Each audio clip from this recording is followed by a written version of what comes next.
নমস্কার বন্ধুরা, সুভদ্রাদির কিচেনে আপনাদের সকলকে স্বাগত। আশা করি সকলে ভালো আছেন, সুস্থ আছেন। পনির আমরা অনেকভাবেই খেয়ে থাকি।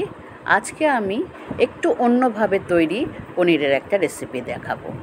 নামটা যে কি দেব এটা ঠিক ভেবে পাচ্ছি না। আসলে পুদিনা পাতা দিয়ে মূলত এটার স্বাদ বাড়ানোর চেষ্টা করেছি। সঙ্গে ক্যাপসিকাম এবং কাজু, কিশমিশ, আমন্ড, পোস্ত বাটা এই সব কিছু দিয়েই একটু অন্য স্বাদের পনিরের রেসিপি, যেটা রুটি, পরোটা, ফ্রায়েড রাইস এইগুলোর সঙ্গে কিন্তু খেতে দারুণ লাগবে। চলুন কিভাবে করলাম। কিছু কিছু বাটা মশলা আগেই করা ছিল, সেইগুলো থেকে কিছু কিছু দিয়ে দিলাম। প্রথমে দিলাম 1.5 চামচ মতো আদা, রসুন এবং পেঁয়াজের পেস্ট, সঙ্গে 2 কাঁচা লঙ্কাও নিয়েছি। এই পেস্টটা আমি 1.5 চামচ মতো দিয়ে তারপরে একে একে আরও কিছু মশলা দিয়ে একটা বাটির মধ্যে একটা মিশ্রণ বানাবো, যেটাতে পনির আমি ম্যারিনেট করব। দিয়ে দিলাম সঙ্গে কাজু, পোস্ত যেটা বলেছিলাম এবং আমন্ড, সেই বাটা 1 চামচ দিয়ে দিলাম। 2 চামচ মতো ফাটানো টক দই, আর 1 চামচ দিয়েছি বড় চামচের পুদিনা পাতার পেস্ট। সঙ্গে দিচ্ছি গরম মশলা গুঁড়ো, 1 চামচ কাঠের চামচের ধনে গুঁড়ো, জিরে গুঁড়ো, আর দিয়ে দিলাম একটু কসুরি মেথি, আর সঙ্গে আমার ঘরে তৈরি বানানো সেই গুঁড়ো মশলা, ধনে, জিরে, গোলমরিচ এবং গরম মশলা সহযোগে যে গুঁড়ো মশলাটা হয়। দিয়ে দিলাম একটা পরিমাণ মতো সাদা তেল, আর ফ্লেভার বাড়ানোর জন্য দেব বেশ বড় 1 চামচ মতো বাটার। ইঞ্চিখানেক লম্বা 1 টুকরো বাটার একটু গলিয়ে নিলাম, হাতা করেই নিয়েছি, গলিয়ে সেটা থেকে দিয়ে দেবো। এই সব কিছু দিয়ে মিশ্রণটা বানাবো। আর পনির নিয়েছি 150 গ্রাম। খুব বেশি যে পনির এতে লাগবে তা নয়, গ্রেভিটা দুর্দান্ত হয় খেতে, যে গ্রেভির সাহায্যেই আপনি সম্পূর্ণভাবে রুটি, পরোটাটা খেয়ে নিতে পারবেন। বাটারটা মেল্ট হয়ে যেতে দিয়ে দিলাম, দিয়ে এবার সেটা একটু সব কিছুর সঙ্গে মিশিয়ে নিলাম। দিয়ে দিলাম 1 চামচ কর্নফ্লাওয়ার।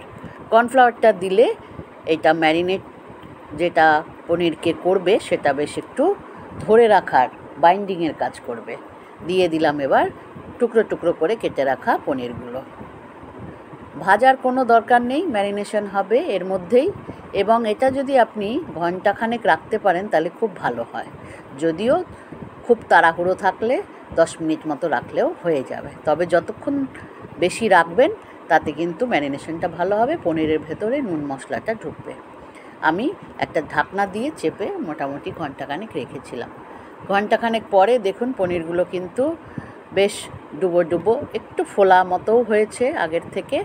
এবারে কড়াইতে ফ্রাইং প্যান বসিয়ে গ্যাসে দিয়ে দিলাম সাদা তেল, সঙ্গে দিলাম একটা তেজপাতা, একটু সাজিরে, মরিচ আর 2টো এলাচ। এই দিয়ে একটু নাড়াচাড়া করেই এবার ওই ম্যারিনেটেড করা যে পনিরগুলো রয়েছে সেখান থেকে শুধু বেছে বেছে পনিরগুলোই দিয়ে দিলাম। যদিও তার গায়ে সামান্য মিশ্রণ লাগানো রয়েছে, সেটাই একে একটা কোটিং মতো দেবে, এবং সেটা বেশ একটু লালচে লালচে করেই অল্প আঁচে ভেজে নিলাম। যেহেতু কাজু কিশমিশের সঙ্গে লাগানো রয়েছে, আমন্ড দেওয়া রয়েছে, সেই জন্য কিন্তু সবসময়ই এটা ওই ফ্রাইং প্যান বলুন বা কড়াইতে একটু লেগে যাওয়ার টেন্ডেন্সি থাকবে। সেই জন্য মাঝে মাঝেই একটু অল্প আঁচে রান্না করতে হবে আর নেড়ে দিতে হবে। দিয়ে দিলাম আধখানা ক্যাপসিকাম ডুমো ডুমো করে কেটে।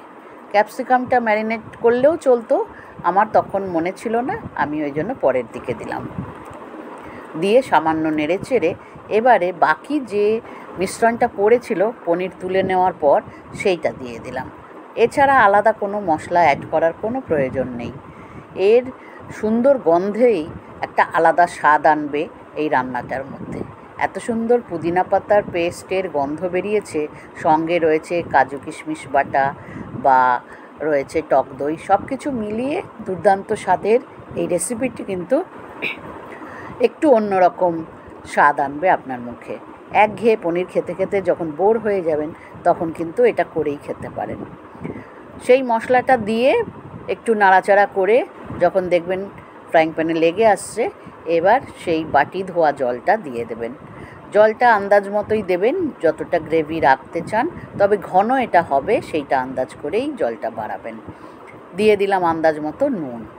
এবারে এটা ফুটে উঠলে রান্না শেষের দিকে চলে এসছে, খুব বেশি সময় লাগবে না। এবার দেখুন মোটামুটি ঘন হয়ে এসেছে। এবার লাস্টে কিছু উপকরণ দিয়ে দেবো। দিয়ে দিলাম 1 চামচ মতো চিনি। বেশ একটু মিষ্টিটা এতে লাগবে বেশি, যেহেতু পনিরের নিজস্ব সেইভাবে কোনো স্বাদ তো নেই, তাই জন্য একটু মিষ্টি মিষ্টি তরকারিটা খেতেও ভালো লাগবে। দিয়ে দিলাম 1 চামচ মতো ছোট গরম মশলা আর আবার কিছুটা কসুরি মেথি দিয়ে ভালো করে নেড়ে চেড়ে এবার আগে থেকে সেদ্ধ করে রাখা 3খানা ডিম 2 টুকরো করে করে কেটে নিয়ে বসিয়ে দিলাম এর উপরে। দেখতেও যেমন সুন্দর হবে, খেতে তো চমৎকার হবেই। আর শেষ ফিনিশিং দিয়ে দিলাম আবার 1/2 চামচ মতো বাটার। এবারে আর বেশি লাগবে না, দিয়ে দিলাম চাপা, গ্যাস নিভিয়ে দিলাম। 10 মিনিট মতো রেস্টে রাখার পর দেখুন রঙটা কি সুন্দর হয়েছে, দেখতে পাচ্ছেন। আর এই তরকারিটার আপনারা কি নাম দেবেন আমায় কমেন্ট করে অবশ্যই জানাবেন। তবে খেতে কিন্তু দুর্দান্ত হয়েছিল বলতে পারি। ভালো লাগলে বন্ধুরা অবশ্যই কিন্তু চ্যানেলটিকে সাবস্ক্রাইব করে আমার পাশে থাকবেন। আর এই ধরনের নতুন নতুন ভিন্ন ধরনের রান্নার রেসিপি পাওয়ার জন্য চ্যানেলটি সাবস্ক্রাইব করার পাশাপাশি বেল আইকনটিকেও প্রেস করে দেবেন, যাতে যে কোনো নোটিফিকেশান সবার আগে আপনার কাছেই পৌঁছয়।